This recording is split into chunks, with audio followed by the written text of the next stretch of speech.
Dear friends, चलिए आज हम सीखेंगे क्षेत्रफल के आधार पर भारत के राज्य व केंद्र शासित प्रदेश। जैसे कि सबसे पहले है अवरोही क्रम में राज्य, यानी कि सबसे जो बड़े राज्य हैं क्षेत्रफल की दृष्टि से वो, उसके बाद उससे छोटे राज्य, उसके बाद उससे छोटे राज्य। तो अवरोही क्रम में राज्य की बात करें तो राजस्थान सबसे बड़े राज्य हैं, दूसरे नंबर पे मध्य प्रदेश हैं। और आपसे अगर ये भी क्वेश्चंस पूछे जाए कि भारत के दिल यानी कि कौन से राज्य को बोला जाता है, तो वो मध्य प्रदेश को बोला जाता है, क्योंकि मध्य प्रदेश एक ऐसा राज्य है जो कि भारत के बीचों बीच में पाया जाता है, यानी कि सेंटर्स में है, अवस्थित है। महाराष्ट्र तीसरे नंबर पे है और उत्तर प्रदेश चौथे नंबर पे है। यहाँ पे एक बात और आप ध्यान देंगे कि उत्तर प्रदेश जो है वह जनसंख्या की दृष्टि से सबसे बड़े राज्य हैं और जम्मू कश्मीर जो है ये पाँचवें नंबर पे है। अगला देखिए आरोही क्रम में राज्य, यानी कि सबसे छोटा राज्य, उसके बाद उससे छोटा, उसके बाद छोटा। सबसे छोटा राज्य है गोवा, उसके बाद सिक्किम, त्रिपुरा, नागालैंड, मिजोरम। एक बात यहाँ पे आप याद रखेंगे, जो त्रिपुरा है वो 3 साइड यानी कि इंटरनेशनल बाउंड्री से घिरा हुआ है। यानी कि जो अपना त्रिपुरा है, त्रिपुरा एक ऐसा राज्य है जो 3 क्षेत्र इसके इंटरनेशनल बाउंड्री से घिरा हुआ है। ठीक है, चलिए अब हम देखेंगे सबसे बड़ा केंद्र शासित प्रदेश, यानी अंडमान निकोबार द्वीप समूह हो जाएगा। सबसे छोटा केंद्र शासित प्रदेश की बात करें तो ये लक्षद्वीप है। और आपसे ये भी क्वेश्चंस पूछे जा सकते हैं कि सबसे छोटा केंद्र शासित प्रदेश लक्षद्वीप का राजधानी कहाँ है, तो इसका हो जाएगा कवरावती। अब हम महत्वपूर्ण बातें जानते हैं भारत के संबंधित। तो सबसे पहले बात करें स्वतंत्र भारत के प्रथम गवर्नर जनरल, तो ये लॉर्ड माउंटबेटन हो जाएगा। और स्वतंत्र भारत के प्रथम भारतीय गवर्नर जनरल की बात करें तो ये राजगोपालाचारी हो जाएगा। ठीक है, अगला हम भारत के प्रथम राष्ट्रपति की बात करें तो ये प्रथम राष्ट्रपति डॉक्टर राजेंद्र प्रसाद हो जाएगा। और अगर हम बात करें भारत के प्रथम उपराष्ट्रपति के तो ये डॉक्टर ए.एस. राधाकृष्णन हो जाएगा। ठीक है, अगला हम बात करें भारत के प्रथम प्रधानमंत्री के बारे में तो ये डॉक्टर जवाहरलाल नेहरू हो जाएगा, जिसे चाचा नेहरू के नाम से भी जाने जाते हैं। भारत के प्रथम उपराष्ट्रपति की बात करें, उप प्रधानमंत्री की बात करें तो ये सरदार वल्लभ भाई पटेल। यहाँ पे आपको एक बात ध्यान देंगे कि अभी उप प्रधानमंत्री कौन है, तो अभी उप प्रधानमंत्री नहीं, सिर्फ प्रधानमंत्री ही हमारे यहाँ पे पोस्टेड पे हैं। जो फिलहाल में प्रधानमंत्री कौन है, श्री नरेंद्र दामोदर दास मोदी हैं। चलिए अगला देख लेते हैं।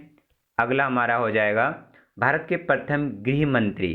ठीक है, भारत के प्रथम गृह मंत्री कौन है, ये हो जाएगा सरदार वल्लभ भाई पटेल।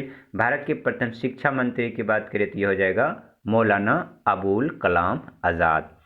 प्रथम भारतीय नोबेल पुरस्कार विजेता कौन हो जाएगा, तो डॉक्टर ये रविंद्रनाथ टैगोर गुरुदेव के भी नाम से जाने जाते हैं। अगर आपसे पूछे कि गुरुदेव को जो नोबेल पुरस्कार मिला था कब मिला था, तो आप कहेंगे कि 1913 में मिला था। ठीक है, 1913 में।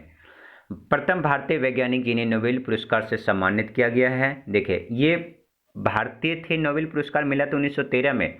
लेकिन अगर वैज्ञानिक की बात करें जो नोबेल पुरस्कार मिला है, तो वैज्ञानिक हो जाएगा हमारा कौन सा, ये होगा सीवी रमन, जिन्होंने रमन प्रभाव की खोज किया था फिजिक्स में। उन्हें ही प्रथम भारतीय नोबेल पुरस्कार से सम्मानित किया गया था।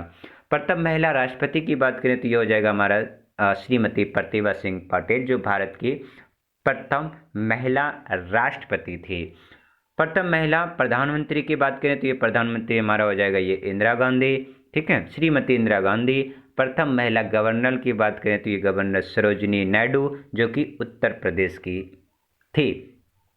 प्रथम महिला गवर्नर, प्रथम महिला मुख्यमंत्री की बात करें तो सुचेता कृपलानी, उत्तर प्रदेश। ये बहुत इंपॉर्टेंट है ये दो, क्योंकि हर बार क्वेश्चंस में पूछे जाते हैं कि प्रथम महिला प्रधानमंत्री, पहला महिला मुख्यमंत्री और पहला गवर्नर। ठीक है, प्रथम महिला स्पीकर की बात करें तो ये मीरा कुमार हो जाएगा।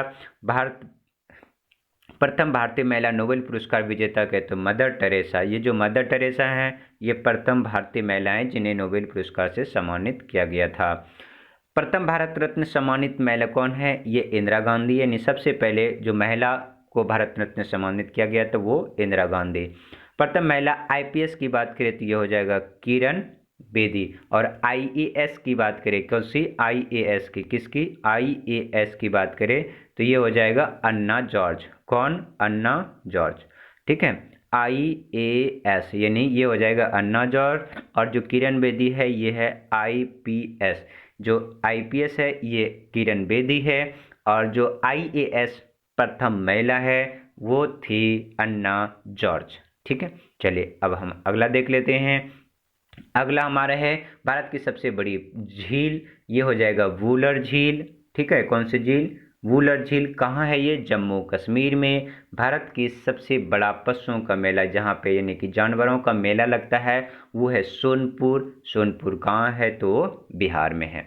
ठीक है, अगला देखिए क्या है, भारत का सबसे ऊंचा बांध यानी कि कौन सा बांध है जी? भाखड़ा नांगल बांध। और ये पूछे कहाँ है तो ये सतलज नदी पर है और ये कहाँ है? पंजाब में है। ठीक है, अगला है भारत का सबसे लंबा बांध, यह है हीराकुंड बांध। आपसे पूछे कहाँ है तो ये हो जाएगा महानदी। अब महानदी कहाँ है तो ये उड़ीसा में है। भारत की सबसे बड़ी मस्जिद की बात करें तो ये हो जाएगा अपना ये जामा मस्जिद। और ये आपसे पूछे जामा मस्जिद कहाँ है तो ये न्यू दिल्ली यानी कि दिल्ली में, पुरानी दिल्ली में है। ठीक है, अगला भारत का सबसे ऊंचा दरवाज़ा है तो ये बुलंद दरवाज़ा है। और बुलंद दरवाज़ा पूछे कहाँ है तो आपका उत्तर हो जाएगा फतेहपुर सीकरी। और ये कहाँ है? उत्तर प्रदेश में है। ठीक है, अगला है भारत का सबसे बड़ा नागरिक पुरस्कार, तो नागरिक पुरस्कार क्या हो जाएगा? भारत रत्न हो जाएगा। ठीक है, भारत का सबसे बड़ा बहादुरी पुरस्कार क्या हो जाएगा? परमवीर चक्र। ठीक है, कौन सा? परमवीर चक्र। ठीक है, भारत का सबसे बड़ा नदी द्वीप की बात करें तो माजुली है। और ये किस नदी पर है जी? ब्रह्मपुत्र नदी पर है। ठीक है, अगला देख लीजिए भारत की सबसे बड़ी खारे पानी की झील, ये चिल्का झील है। कहाँ पे है? तो ये है उड़ीसा में। कहाँ है? उड़ीसा में। ठीक है, कौन सा झील? चिल्का झील कहाँ है? उड़ीसा में। भारत की डेल्टा रहित सबसे बड़ी नदी की बात करें तो वो कौन सा है? नर्मदा नदी। और एक और नदी है जिसका नाम है ताप्ती। नर्मदा और ताप्ती दोनों ही ऐसी नदियां हैं जो भारत की डेल्टा रहित सबसे बड़ी नदी है। ठीक है, तो मैं आशा करता हूं कि ये सारे महत्वपूर्ण जीके की जानकारी आपको मिल गई होगी। Thank you for watching. Bye bye.